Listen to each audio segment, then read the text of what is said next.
was always also struck by the story of Ibrahim alayhi salatu wasalam. When he was shelled, by Al-Manjaniq, the old cannon. He was shelled, thrown to the place where they kindled a great fire.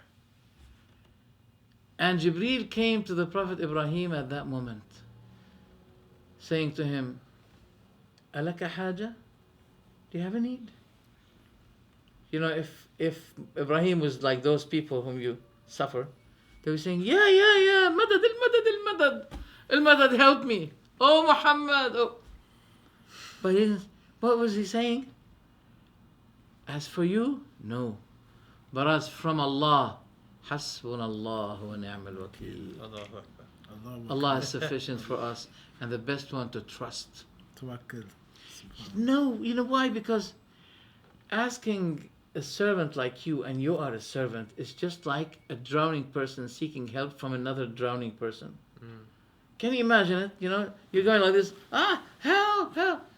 And you're addressing another one who has the same case like you, who's drowning, and he said to him, help me. Well, he's drowning just like you. That's why people said, استغاثة العبد بالعبد كاستغاثة الغريق بالغريق. The seeking help from the servant to another servant is just like the seeking help given from the drowning person to another drowning person. I was asking a Shiite guy, are you allowed to ask the Prophet? He said, yes. Hussein? He said, yes. I said, let's say you're drowning now, and there is a guard, what do you call that, at the swimming place, they put a guard in person. Lifeguard, yeah. Lifeguard. And the name of that lifeguard is Joseph. Would you say while you're drowning, oh Hussein, or you call this lifeguard, oh Joseph, help me? What do you do? He said, no, I'll be saying, oh Hussein. I said, Alhamdulillah, good luck. I wish you good luck in drowning. It's better that this life will be getting rid of people like you. Akhi, if the significance of this religion, which is Tawheed, is vanished by those people, what would be the remaining of this religion? If we left them in charge and there weren't people like you, Sheikh, and others out there, and people who are watching as well, inshallah, use this information to go out and to promote it amongst the people that you're with. Inshallah. Because if we don't, we'll be drowning saying, yeah, Hussein, while Yusuf, the lifeguard's walking past. And what is the difference between, oh Mary, and oh Hussein, oh Fatima? No, there's no what is the difference? Only the difference in name? No. That what makes it halal.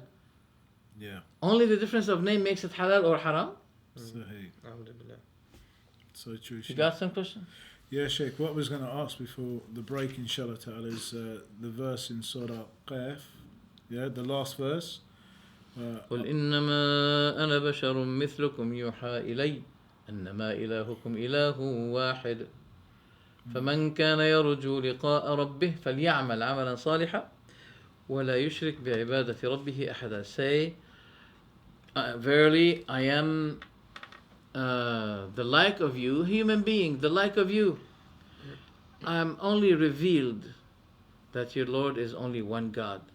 So whoever wishes the meeting with Allah, then let him do a righteous work, a righteous deed, and let him not associate with Allah any partner with him. This ayah is so beautiful.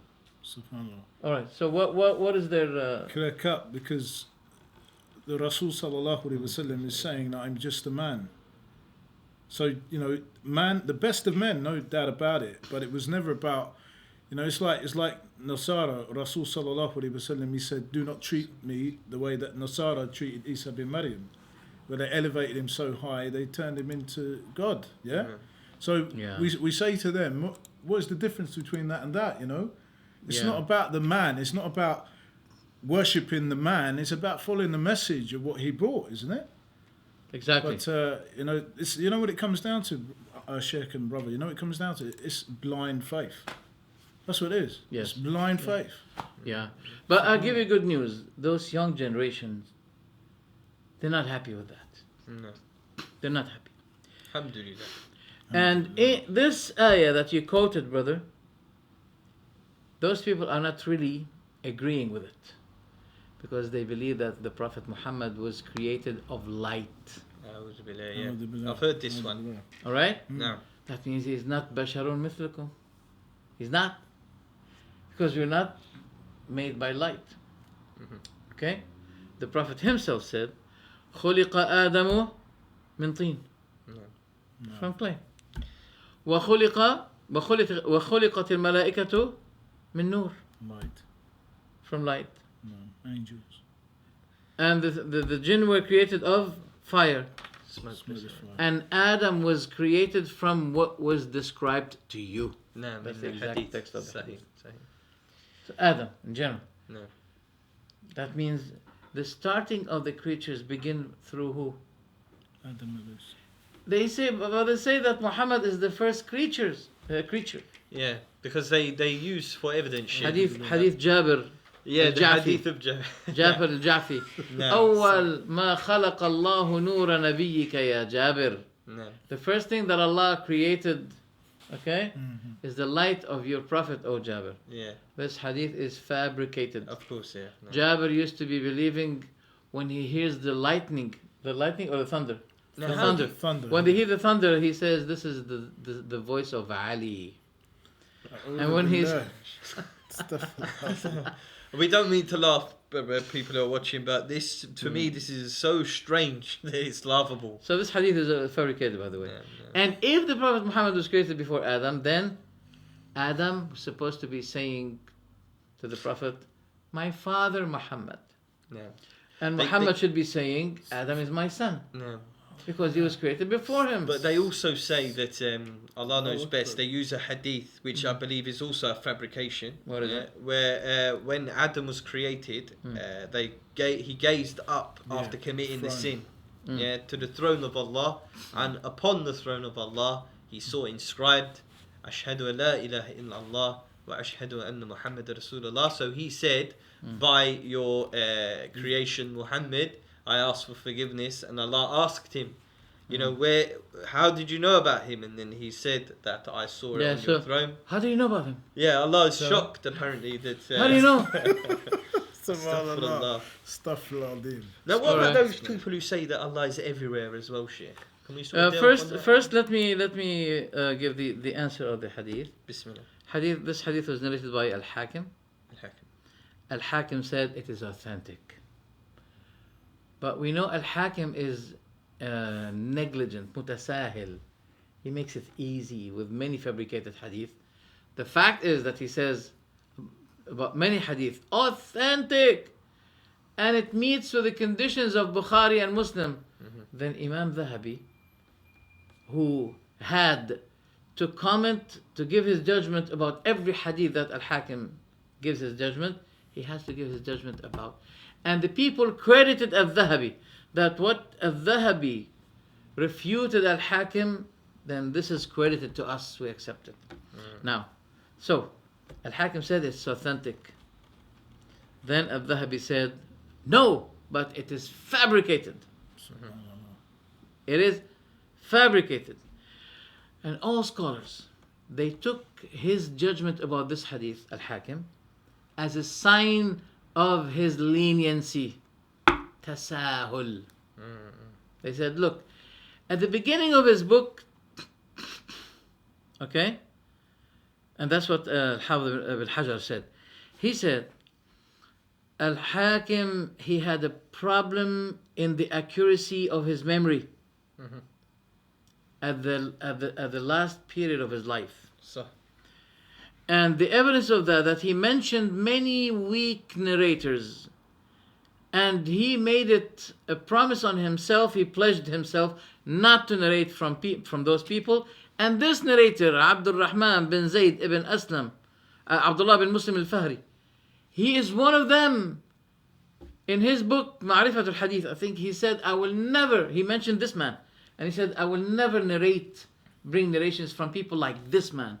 Yet now in his book Al-Mustadrak, he used his narration and he said it's authentic. No. So Ibn Hajar and even An-Nawawi, they all said that Al-Hakim is negligent يعني متساهل, lenient in giving his judgment about the hadith. Who's the problem in this narration? Abdullah ibn Muslim al-Fahri. What do they say about him?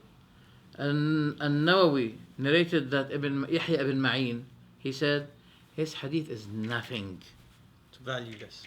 Subhanallah. Al-Bukhari said that Ali ibn Madini said he's weak, he's nothing.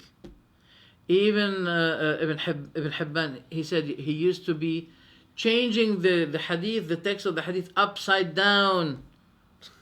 Ibn Hibban said it. Even Al-Hakim himself, he said he narrated from his father fabricated hadith. Subhanallah. So this hadith is mawdu'. No. How come people they quote this hadith and they use it? Because they hide behind names like Al-Hakim. They say that this is in his Mustadrak and they may not say to you what the ulama have said about afterwards. Yes. So this hadith is not correct, and this hadith also makes it it's against Allah subhanahu wa ta'ala, who said, how did he know about that? No, that's Okay. obviously ridiculous. So there are many things as to disprove this. Number one, we say that always we do that. If the hadith is weak, not slightly, that means there's a possibility to find any other hadith that may back it. Yeah. But if the hadith is very weak and even fabricated, And it's singular. we're not going to waste our time trying to find a way or explain this hadith how it should be, etc. It's weak, it's da'if, it's mawdu' fabricated, just leave it. Wouldn't that also mean that Allah was hiding the truth from us when He revealed the Quran? Yeah, and that actually the only way to Allah is through this trickery way where you got to have secret knowledge about secret ahadith, and rather than what Allah said about Adam in the Quran is not true. Allah hid that part. But is this? The other could thing you also is, say that? Yeah. The other thing is, if this hadith is authentic, the Sahaba would have known about it. But we have in Sahih Bukhari narration number 1010. Don't forget it. 10. 1-0. Did you forget it? 10-10. Did you forget it? 10-10. 10. In this narration, we find Umar at the time of famine, hunger, thirst. He takes all the companions to one of the suburbs of Medina, not to the grave of the Prophet ﷺ, to the suburb of Medina, and making istisqa. What did he say? Sahih Bukhari. What did he say? Did he say what Adam said? No. What did he say? Oh Allah, we used to make tawassul, asking you through the Prophet ﷺ whenever we had a famine. No. But now we asking his uncle Al-Abbas, who is available, alive. Yeah. So if this is the right way, the way of Adam as claimed here, alleged. When you were, So why Umar said we used to, that means not anymore? Why? For what purpose? And why he had to take people to the suburb of Medina, not taking them to the grave of the Prophet ﷺ? Allahu Akbar. Why he said we used to? Why not anymore? You want to know why? Let's get back to 2 hadith before this hadith, before 1010. So 101 1008 08. 1009. People used to be coming to the Prophet saying to him, "Oh Prophet, the livestock had died. The land had dried.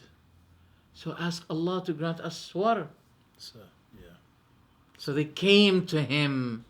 Yes. They came to him. But they were in Medina. But according to those people in Pakistan and India or etc., from there they can ask the Prophet. They don't go to him to Medina.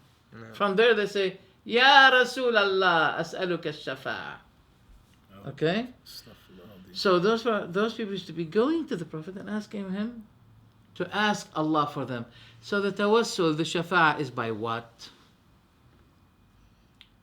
By the personality of the Prophet or by the action of the Prophet?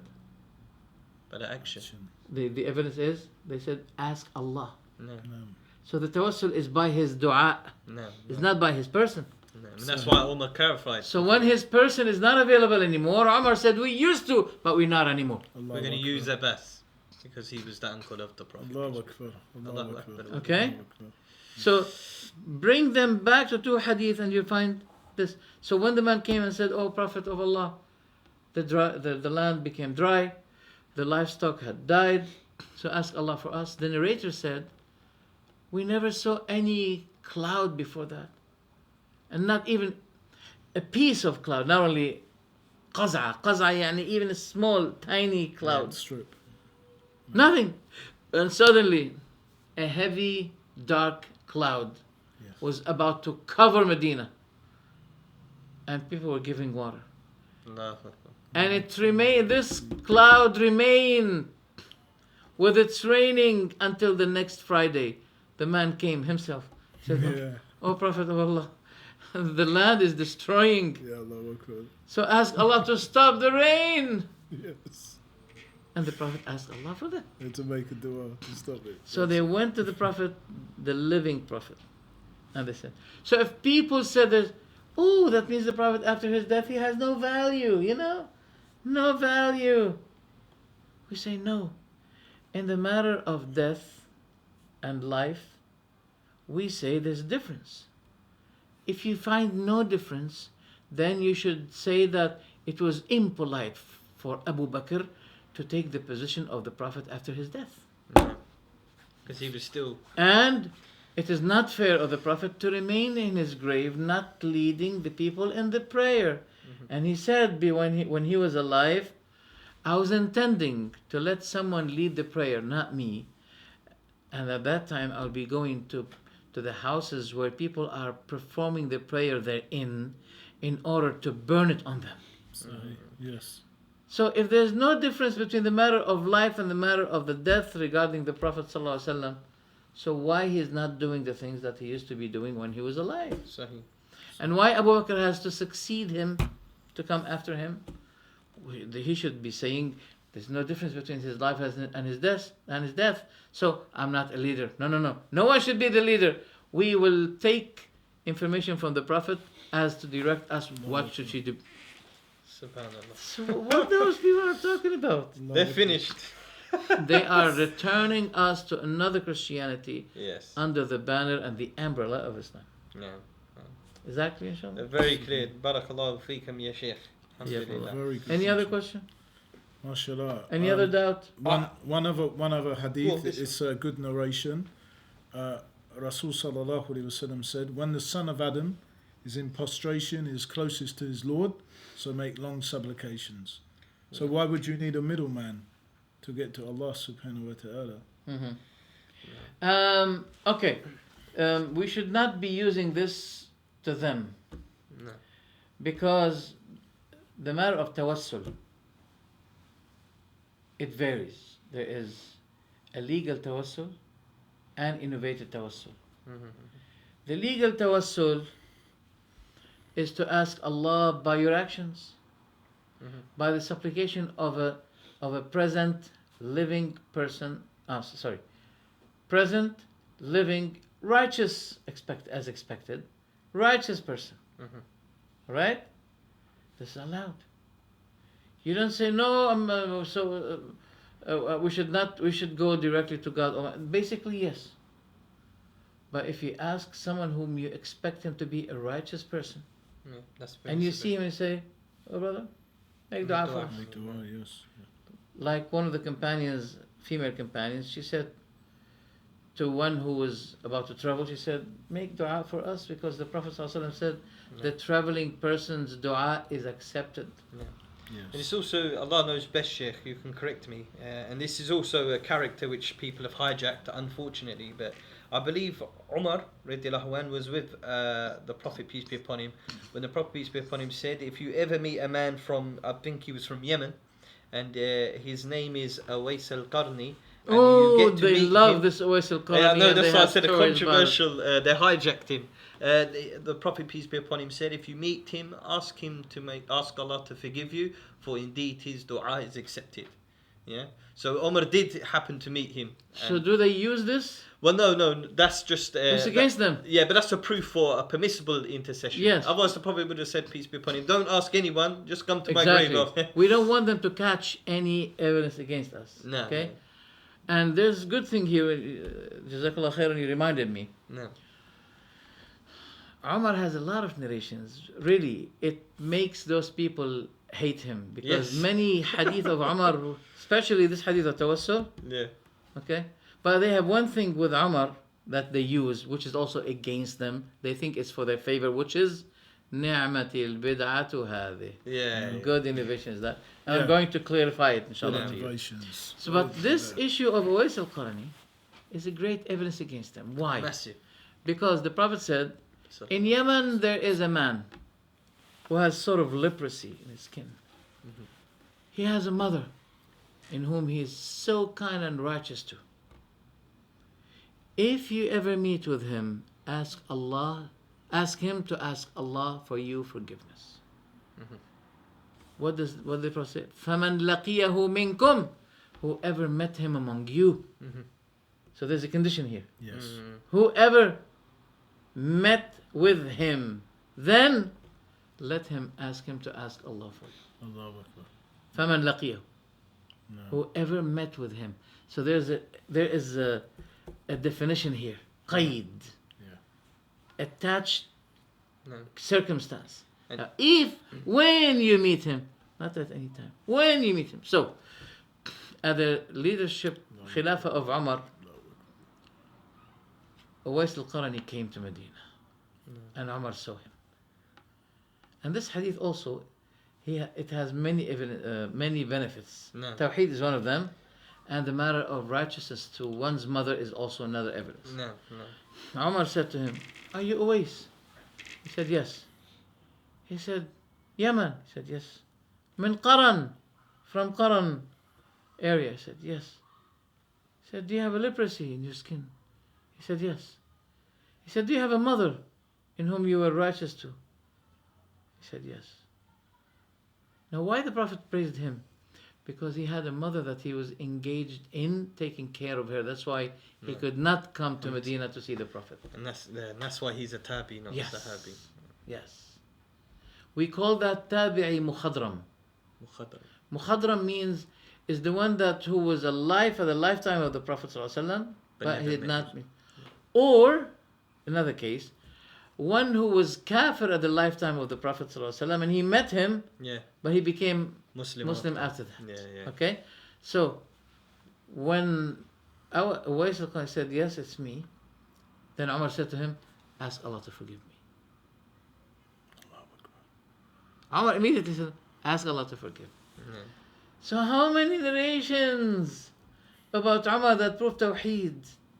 Another one, narrated by Malik ad-Dar, that a man came to the grave of the Prophet ﷺ and he said, Ya Rasulullah, istasqi li ummatika fa innahum qad halaku. Seek water for your nation, for they are perishing. He went to the grave of the Prophet. This hadith it has a slight weakness. And I say to those people, I wish it's authentic. Ya Rab, Ya Rab, I wish it's authentic. You know why? Number one, the man is not known who he is. Okay? Second, the narration has a problem. But let's say for the sake of argument, it's authentic. Okay? Yeah. So the man went to the grave of the Prophet. Then, when he slept, he saw in the dream that someone came to him and he said to him, go to Umar and seek the wisdom of Umar. And tell Umar, you will be granted water. Let him use wisdom and then you'll be granted the water. No. So it occurs to my mind, that this man went to Umar and he saw Umar saying, oh Allah, we used to be seeking tawassul from your Prophet. Yeah, that could. Yeah, sahih. So as if the hadith is saying to him, what you did is wrong. Yeah. Go to Umar and he will be teaching you the real way. Yeah. Not to come to the grave. He came to the grave, but Umar did not do that. He went to the suburb of Medina. No. So that's why I say to those people, I wish it was authentic. No. I wish it's authentic. No. The other thing is, there's another narration narrated by Sa'id bin Umar al-Dabbi that this was Bilal al-Muzani. Bilal al-Muzani. There's another narration that says that this person who said, "O Muhammad," in his grave, "O Muhammad, seek water for your nation," that was Bilal al-Muzani. No. And they say it's authentic. They're playing a game. It's not authentic. It's narrated by Saif ibn Umar al-Dabbi, and he's Zandiq. I read that in the book called Fath al-Sham by Imam al-Waqidi. I read that exact narration about Bilal. That's why I didn't say it, because maybe you... Forget about what you said, because Waqidi is kadhab. No, I heard the same. No. Okay? We don't need that. No. We can use another way. Number one, we say to them, Saif ibn Umar al-Dabbi, he's Zandiq. They quote to you Ibn Hajar. They say, Ibn Hajar said he's okay. No. He said, in matters of history, he's a good historian person. But regarding matter of hadith, he is weak. About who? Saif ibn Umar al-Dabbi. The one who brought the narration that the one who asked the Prophet water to make dua was a Sahabi. If they prove that was a Sahabi, khalas, we lose the case. Mm-hmm. The case in the court is missed. Yes. Okay? But this hadith is not authentic. Mm. So it was not Bilal al-Muzani. No. It's unknown person. And how fair, those people are not fair at all, because they prefer to take what this unknown person said, Yes. and they ignore what Umar did. Yes. Yes. Yes. Sahih. It's amazing. It's amazing. Wallahi, those kinds of people. They love the daif hadith, don't they? Yeah. And they say, stuff.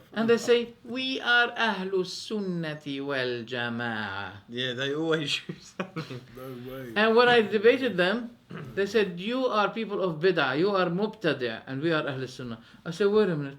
Our debate is about proving or disproving bid'ah. And you came to defend bid'ah. And I came to criticize bid'ah. How can I be a person of bid'ah and you are a person of sunnah? You're defending bid'ah. It's really amazing. The last part is, before we finish, Umar said, Ni'matil bid'ah, what a good innovation is that. Is that right? And it's in Sahih Bukhari. So you may be having a problem with it. That's why it's important to seek knowledge. No. You know why? Because those people are politically backed up. Supported, because politically there is a political favor behind them. The question is there a good bid'ah? Yes, there is. I hope they don't chop it up. I'm afraid they don't do that. If something the Prophet did, it would be called linguistically a good bid'ah, because the Prophet started it, and the word bid'ah linguistically is to start the thing. Yeah. As Allah said linguistically also in the Quran, قُلْ مَا كُنْتُ بِدْعًا مِنَ الرُّسُلِ, I am not the first messenger. I am not the first. Tell them, I am not the first messenger. Bid'an min ar-rusul. Okay? Yeah. I was not the first one among the messengers. So bid'an was mentioned in the Quran as first. So let's get back to Salat Taraweeh. Who prayed it before Umar? The Prophet, peace be upon him. That's why it's good bid'ah. No. That's why it's good bid'ah. No. But is it allowed to use linguistically this word? Yeah. As the Prophet used the word sunnah linguistically. And he said, whoever encouraged people to a good sunnah, he'll be rewarded for it. Like there's a bad sunnah. Yeah. And continues. Yeah. I didn't finish. Yeah. I did not finish the Prophet's words. Yeah. And whoever encouraged people for a bad sunnah, then the sin will be on him and those who followed him in doing it. Allahu Akbar. So the Prophet used the word bad sunnah. So did he use the sunnah linguistically? Linguistically. Yes, because Yes. in terms of Sharia, there is nothing called bad sunnah. The Prophet doesn't have bad sunnah. Because we use it in a Shari perspective, that Sunnah Sharia is the way of the Prophet. Exactly. So if the Prophet used the word sunnah linguistically, so Umar was using the word bid'ah linguistically. And linguistically, yes, every bid'ah is divided. It varies. There's a good innovation, there's a bad innovation. But in terms of Sharia, the Prophet said, كُلُّ بِدْعَةٍ ضَلَالَةٍ. Every innovation is misguidance. In the nar. Okay, narrated by An-Nasa'i authentically. There's an addition narration here. It says, وَكُلُّ ضَلَالَةٍ فِي النَّارِ. Yes. And every misguidance Hellfire. is in fire. Yes, Wait. Now I want you to be with me. Because if you're not with me, you're going to be against me, as Bush said. Okay, be careful. The Prophet said every innovation is Hellfire. is misguidance. Going astray. And every misguidance where it will be? In Jahannam. In Jahannam. If you say no, not every innovation is misguidance, then you have to say not every misguidance is in Jahannam. Take it. Can I just say something quick? Take. Because this was one of the arguments they threw at me on my wall, yeah? And they said to me, like, what about driving a car? And I said to them, if there were cars in the time of the Prophet, sallallahu alaihi wasallam, because they said it's a good bid'ah. And I said, if there was cars in the time of the Prophet sallallahu alaihi wasallam, he would always go for the easier thing over the harder thing. So would he use a car, wouldn't he? They're also playing with the categories. Maybe I'm wrong, Sheikh, but they're saying that a bid'ah is a bid'ah, and if not using linguistically like you're saying, they're using it in a Shari perspective. So a car in a Shari perspective is a bid'ah, they would be saying, yeah? The car, they're saying in a linguistic, not in a linguistic, in a Shari perspective, they're trying to apply the car in the same category. But you can't do that, no. No, it can't be. It's like the roof, for example, the Umar built over the masjid. That would be a bid'ah. But if you tried to apply that and say, well, that's not part of Islam, yeah, you can't do that. It doesn't. There is something called matters of worship, and there are means for facilitating the matter of worship. No. Those means, they should not be called in a Sharia perspective as bid'ah. No, sahih. Okay? This is what they do. Linguistically, yes, they are applicable. The evidence is that the Prophet was not given a choice between two things, but he used to be choosing what is easier. What is the definition of the bid'ah now? Is something that the Prophet was able, is a matter of worship, that the Prophet was able to do, was able, but did not. But he didn't do. Yeah. Was he able to celebrate his birthday? Yes. Then why didn't he do? While he was able. Allahu Akbar. Takbir. Well, he fasted Monday, Sheikh. Wait. Okay? So, what about the car? If the Prophet was the car available at the lifetime of the Prophet? No, it wasn't available. What if it was available? Would the Prophet be saying, "Don't ride the Rolls Royce, but ride camels"? Would the Prophet be saying that? No. So that means the Prophet with his sunnah that we know, that he was always will be looking for the easier thing unless it is a sin. No. Then the Prophet will be seen mostly distant from it. So, the Prophet saw a man lying on two persons. He's about to fall down. The Prophet said, "What's the matter with him?" They said, "He vowed to take a walk to Mecca to perform Hajj." I remember this. And under the sun. The Prophet said, "Allah is free of the needing of this man torturing himself and suffering himself. Inna Allah an ta'adhibi hadha nafsahu laghani." So, do you agree with us that if there's a bid'ah, if there's something bid'ah, anything bid'ah, that means it started recently after the time of the Prophet? Okay? anything that started in its existence after the Prophet, while it was not available at the lifetime of the Prophet, were the Prophet using it or refusing it? Using or refusing? The Prophet will be using, not refusing. Why? If there's an airplane, the Prophet will not be saying, oh, no, I don't go by airplane. No, it's haram. I'll take the camel. No, that's not his sunnah. His sunnah is to choose what is easier. Okay, that's why it is not logic to say, all right, the Prophet did not try the airplane, so don't try the airplane. It was not available, my dear. No. Unless you tell me, to prove to me that there was an airport at the lifetime of the Prophet called the airport of Medina. Was there an airport of Medina? But they want to take it in a naive way in order to force you to compromise, to comply to them, to bargain with their bid'ah. No. So why Umar described it as good bid'ah? Let's see what Umar said. So let's analyze the word ni'matil bid'atu hadi. Hadi, it goes to where? It renders where? This. He said, this innovation is good. Which one? Scholars disagreed about what Umar did. Let's say Salat al-Taraweeh. But the Prophet ﷺ was praying Salat al-Taraweeh before Umar. Yeah. No. Okay? So it can't be So it can't be that Umar is saying, I am the one who started it and that's why it's good. Because the Prophet did it before him. So hadihi, this one, it goes to where? We want to know. Prophet, peace be upon him. There is an ambiguity here. But with what the Prophet said, there's no ambiguity. He said, whoever innovated in our matter, that means our matter of deen. So there's ambiguity here. Did he say Taraweeh? What did he mean, Taraweeh or congregation? The Prophet performed Taraweeh in congregation. Yes. He stopped it because he had a fear that people may think it to be obligatory. No. Yeah. For that reason. Hardship. But did he perform it Yes. before Umar? So the word hadihi, it doesn't apply to Taraweeh. No. So there's ambiguity, right? All right.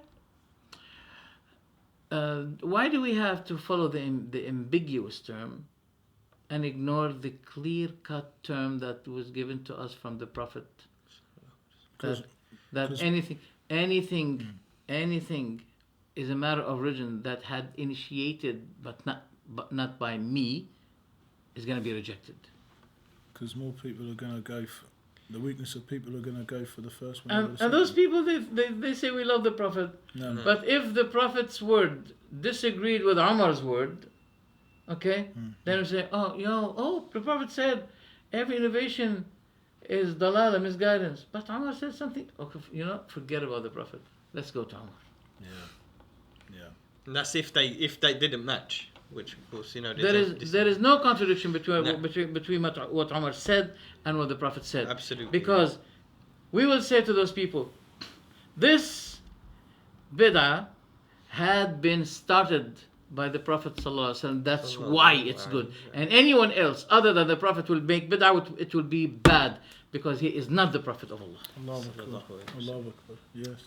100%. Convinced? Sheikh. Khalas? Barakallahu No more feek. Sufism? No. No more bid'ah? Not Congratulations. for us anyway, alhamdulillah. By the way, alhamdulillah, I would say, due to my experience, that the da'wah based on the book and the authentic sunnah is still influential in the West in general, Absolutely. and in the UK especially. Would you agree with me? Of course, yeah. 100%. Alhamdulillah, so we ask Allah subhanahu wa ta'ala to promote it Ameen. and to flourish it and make it Ameen. greater and greater and greater. Ameen, ya. Inshallah, by your efforts. Ameen, ya طيب. Rabbi. After that, inshallah, we have accomplished some of the topics that the brothers sometimes suffer and complain about how to answer these doubts that they keep showering us with. Alhamdulillah, we found some answers, and inshallah, we hope that we'll be answering some doubts that our brothers here, they suffer. And they don't let them, they don't let them do the job. They do not give them the chance to approach the non-Muslims. They keep them always busy with these issues. This is fitna in itself. That is why when we see people who innovate and they are supported and backed to do that job, we will be held sinners and accountable for not dedicating, qualifying ourselves in order to stop this.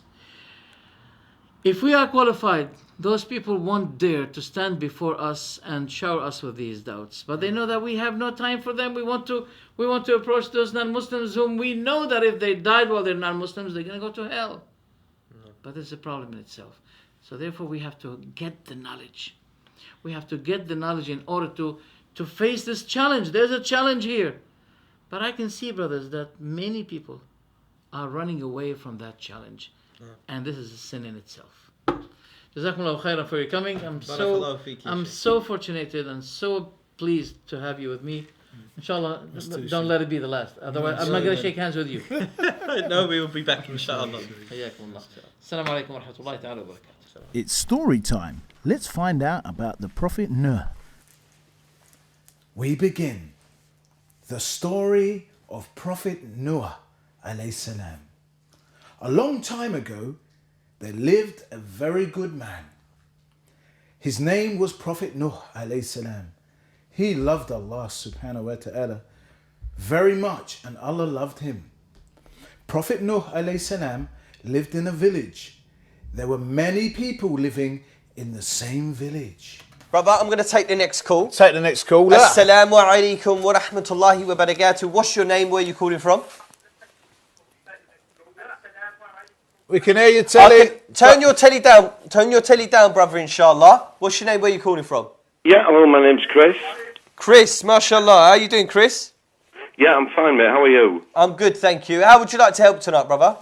Yeah, I'd just like to say, I've donated tonight. I mean, I'm a Christian, but I'd like to convert to being a Muslim. But I would just like to say to everybody out there, whatever religion, whatever you're doing, donate to this fantastic appeal.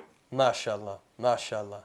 Chris, whereabouts you calling from, Chris? I'm calling from Norwich. Mashallah, Norwich, right? And how long you been looking into Islam, brother? Well, about 3 or 4 months. I've looked on the internet for help. I think there's only one small mosque in Norwich at the university. Yeah. But I really feel that I am a Muslim. No.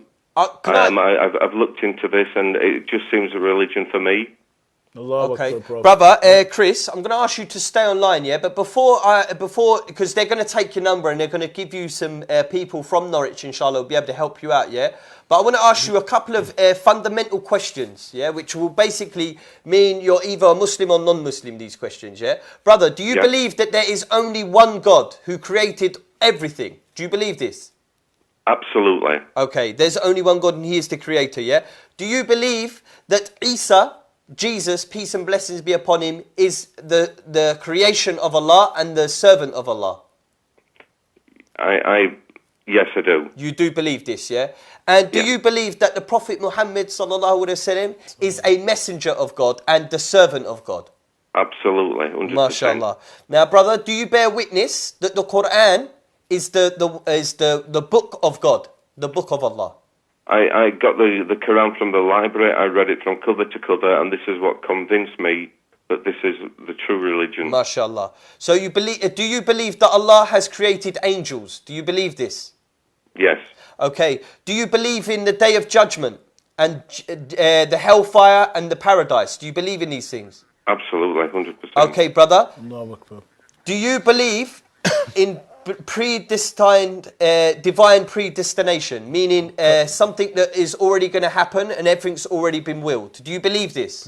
I believe this, yes. Okay, well then, I would like to invite you to Islam, my brother, because according to what you've told me, you are a Muslim. Now, could you repeat some words after me, brother? And this will give you are now a Muslim, and I will be a witness for this, yeah? So you have to say with me, Ashhadu an la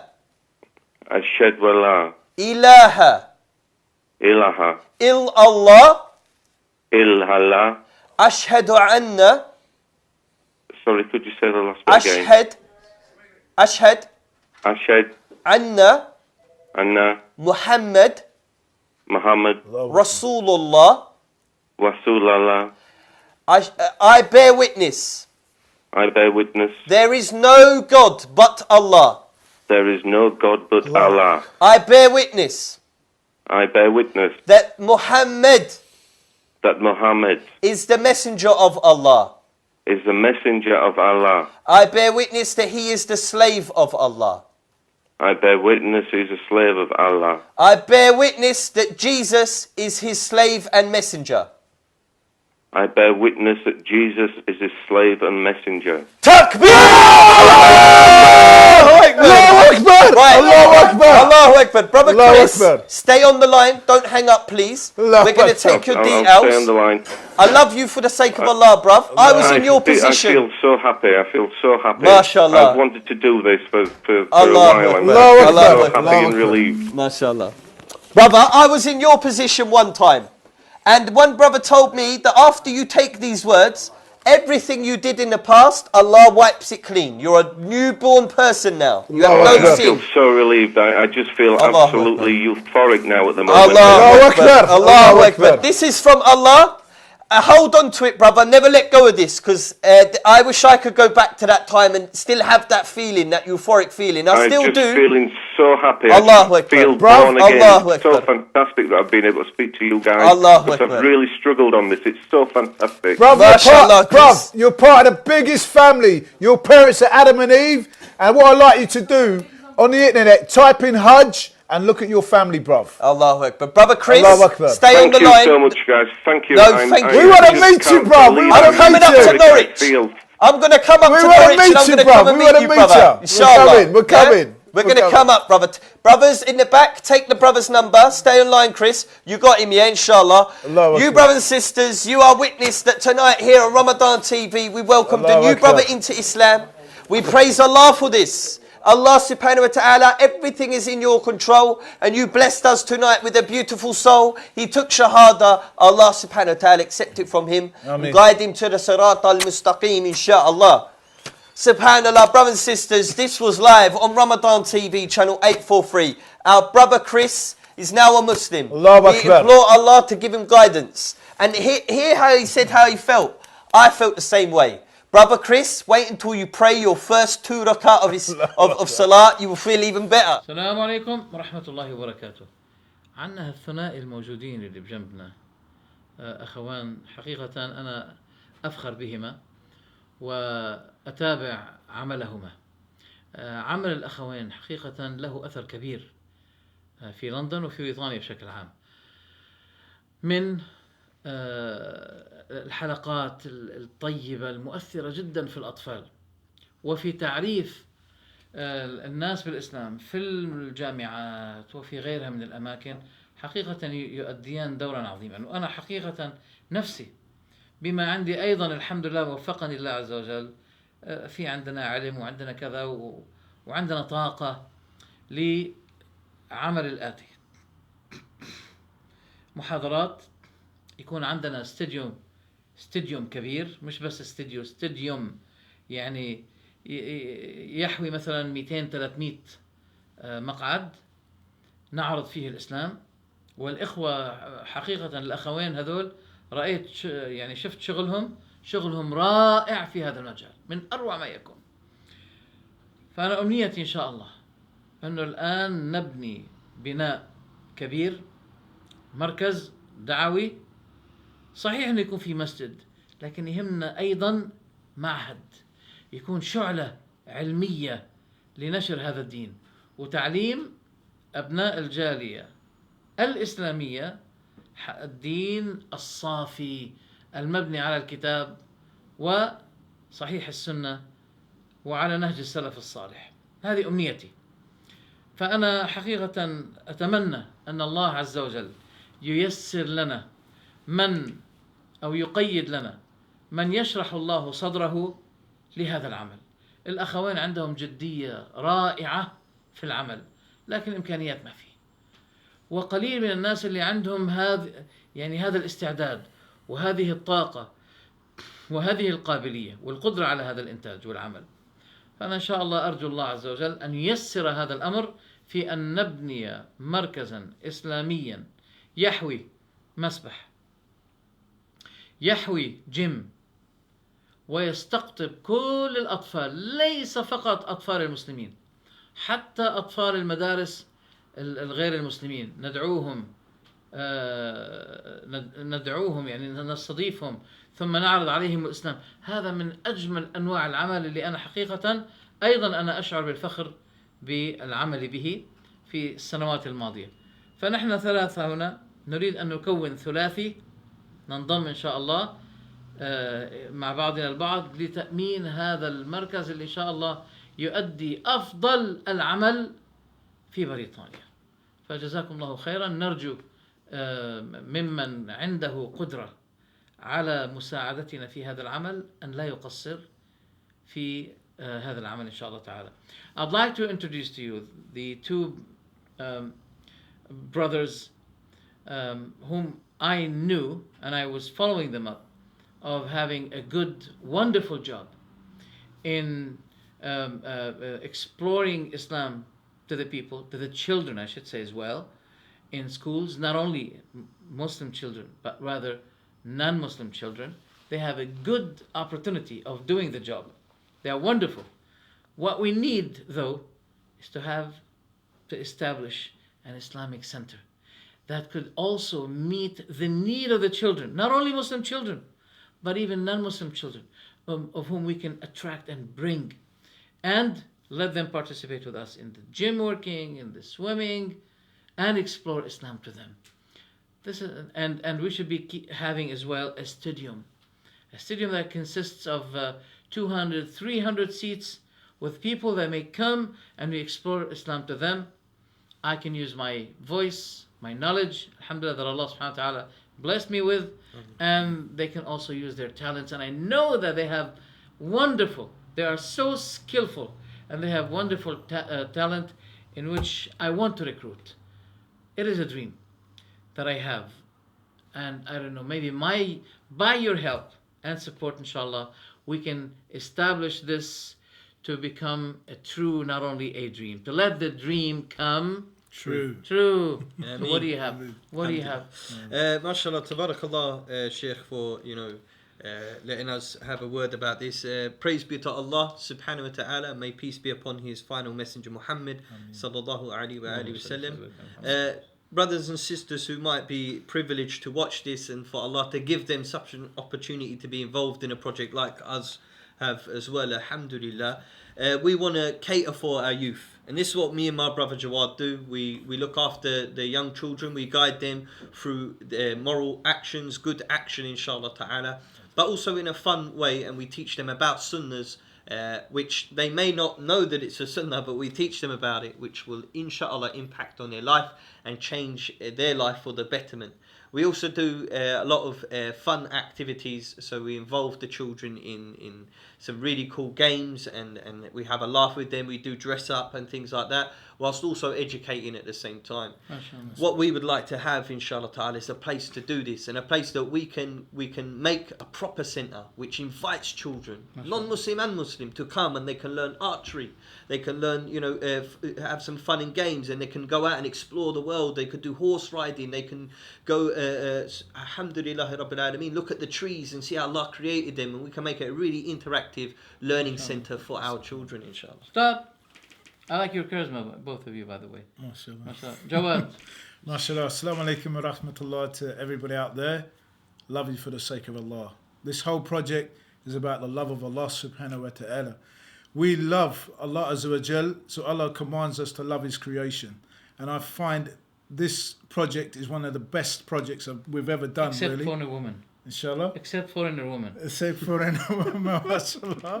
MashaAllah. And inshallah ta'ala, as you see, Islam, people see Islam as very rigid, but inshallah ta'ala, we have to teach our children, teach the children, right? To show the love. And this is what we do. We're all for it. We love this, right? Because we're real people. Allah azza wa jal, He's Al-Wadud, and He allows us to express this love. And we want to do this, inshallah ta'ala, in a center, right? As brotherhood and sisterhood, as a family, right? Of the whole of humanity, inshallah ta'ala. And you guys out there with us, our reward is with Allah subhanahu wa ta'ala. Can I say one more thing, Sheikh, if you don't mind, Go ahead.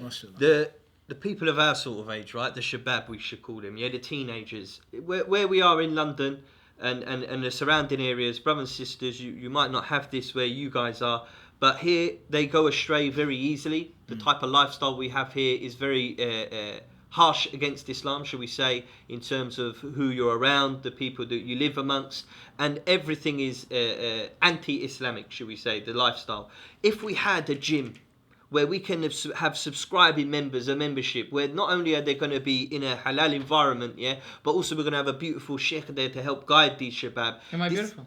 You are absolutely, mashallah. Another wife, Allahu Akbar. Alright, okay. We'll have his knowledge, and he could inshallah also open up opportunities for those youth who wouldn't normally come to an Islamic centre by having a gym facility there, by having a horse riding facility or archery, and we'll be engaging them with these sunnahs to also teach them about Islam. So it's your opportunity, inshallah, with Allah's help, that you can be involved in this process. Can I add a word? Yes, bismillah. Yes. Those people are badly taken by some people who may misuse them and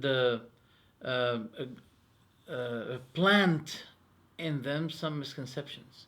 Absolutely. So by our good work, inshallah, Inshallah. we can save those people from going to the other ways, Yeah. to the misguided ways, Ameen. okay, Ya Rabbil. extreme ways of extremism, okay. So we can absorb them, we can bring them to the way that makes them be fruitful and beneficial, just like you guys, right? Make a balanced youth, inshallah. So if people want to find some of your activities, where do they find them?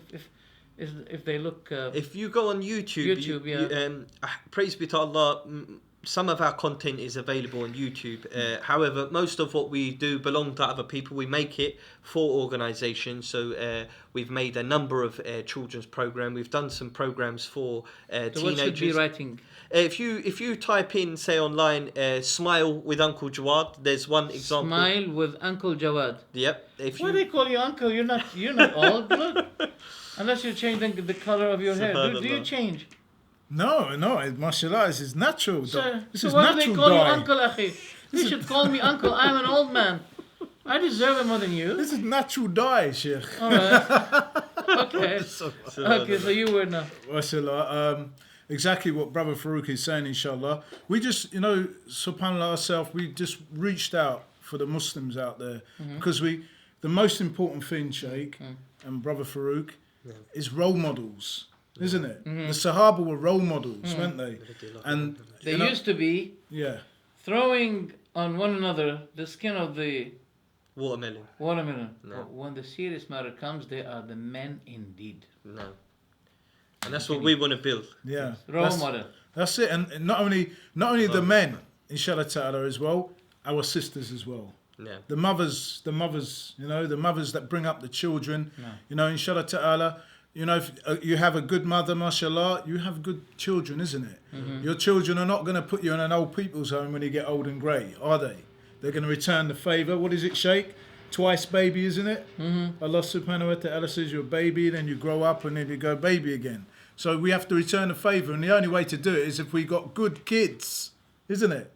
So what did the Prophet sallallahu alaihi wasallam say? The best thing a father can do. So you're giving me good news that I'm gonna return to be a good kid. You're gonna be a good. Oh my you God. are a good kid, Oh my God. mashallah. Oh my God. All right. So what is the last word we should all say? I know you guys. You mentioned together some words as one person. So what is the word I want to hear from you? Subhanallah.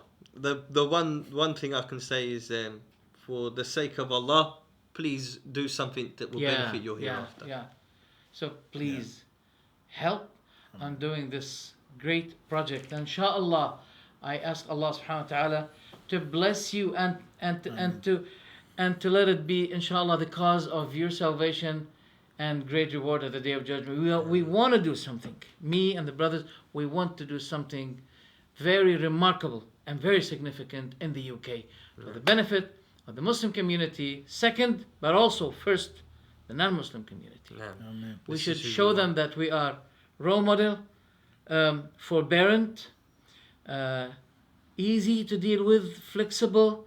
These things are very important. But at the same time, we do not give up our doctrine. No we way. do not compromise it is easy with the knowledge we have that we can combine between two things: flexibility and steadiness in your faith and doctrine.